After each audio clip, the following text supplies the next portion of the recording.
Welcome to This Explainer. Today, we are tackling a massive, truly devastating crisis, and that's urban flooding in Accra, Ghana.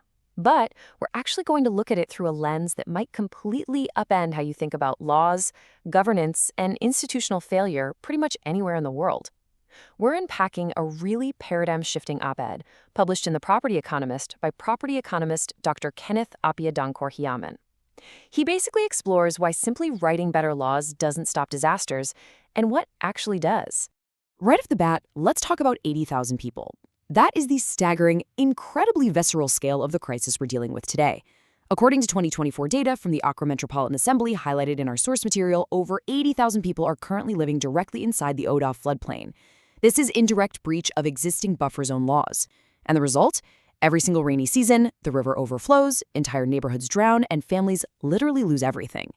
And then there's the financial tool, which is honestly just as shocking.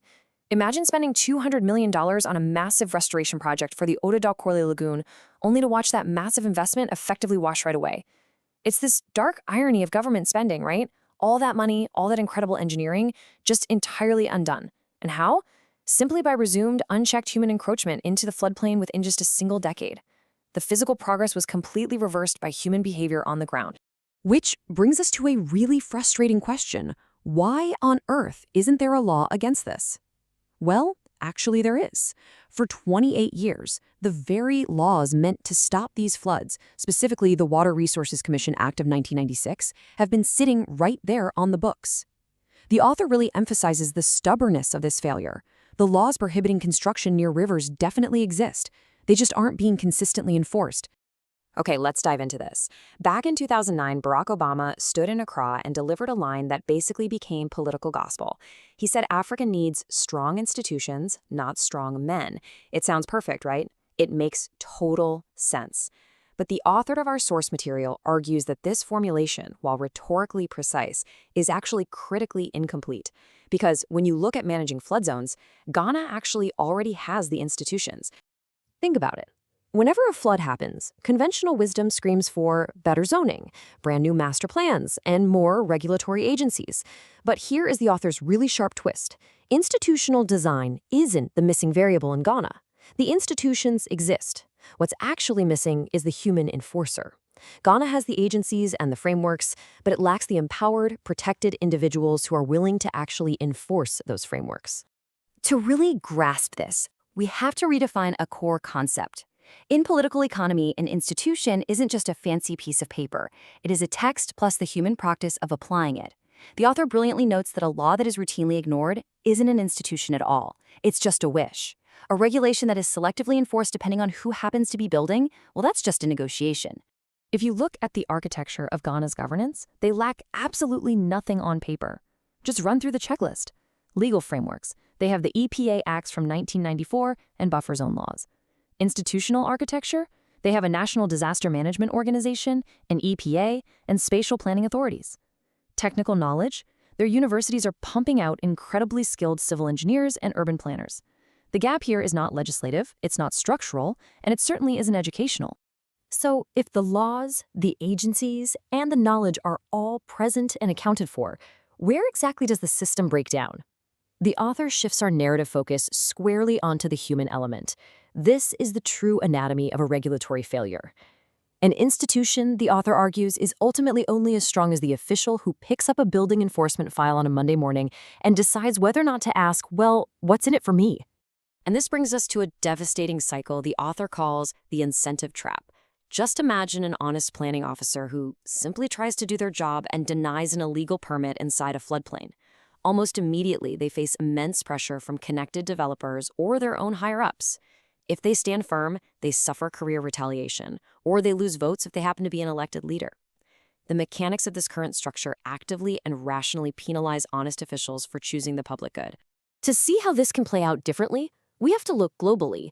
What separates a city like Accra from a highly successful, flood-resilient city like Singapore? It might actually surprise you to know that back in the 1960s, Singapore faced the exact same issues of waterborne disease and informal encroachment. The author argues there is just one single key variable that changed their trajectory: a deliberate culture of enforcement. Now, what's really interesting about this is how Singapore actually pulled off this turnaround. It wasn't by just drafting superior legislation in a vacuum. The author notes that Singapore's foundational leader, Lee Kuan Yew, deliberately constructed a public service culture where corruption was genuinely costly and real enforcement was expected. He created entities like the Corrupt Practices Investigation Bureau, not just as watchdogs, but as signals. The signal to civil servants was crystal clear. In this system, your integrity is safe. We see an incredibly similar, staggering pattern over in Rwanda. Following a devastating history, Paul Kagame inherited hollowed-out institutions and rampant informal land occupation. Yet, within just 2 decades, they managed to register over 10.4 million land parcels. Over 10 million. Now, while textbooks might credit institutional design for this massive success, the reality, according to the author, is that the leadership made corruption genuinely costly from the very top down. The strong institutions only followed a leader who decided those institutions were actually going to be enforced in reality. The op-ed also highlights Deng Xiaoping's China to show this as a recurring global pattern. Deng didn't just passively liberalize markets, he systematically rebuilt the state's institutional apparatus. And this wasn't magic. It required a leader willing to overturn orthodoxy, absorb massive political costs, and insist on implementation against deeply entrenched interests. Strong individuals who are willing to absorb political costs actually precede the creation of strong institutions. And the author beautifully connects these global examples right back to Ghana's own history. Ghana doesn't even have to look abroad to see this in action. Following independence, Kwame Nkrumah used sheer political will to build modern infrastructure, like the Akwasambo Dam, and to establish complex commodity boards. These achievements were the legacy of pure human will pushing through resistance, not just the precondition of well-designed frameworks. Now, because the term strongman obviously carries some uncomfortable historical baggage, bringing to mind autocrats or dictators, the author carefully redefines it for this specific context. When he says Ghana needs strong men, he really means everyday officials. He's talking about a district planning officer or an EPA inspector. It's an official who sacrifices personal interest, social comfort, and financial opportunity in the service of the public good. It is literally the everyday official who simply refuses to be bought. And this brilliantly illustrates why that specific type of strength is so vital.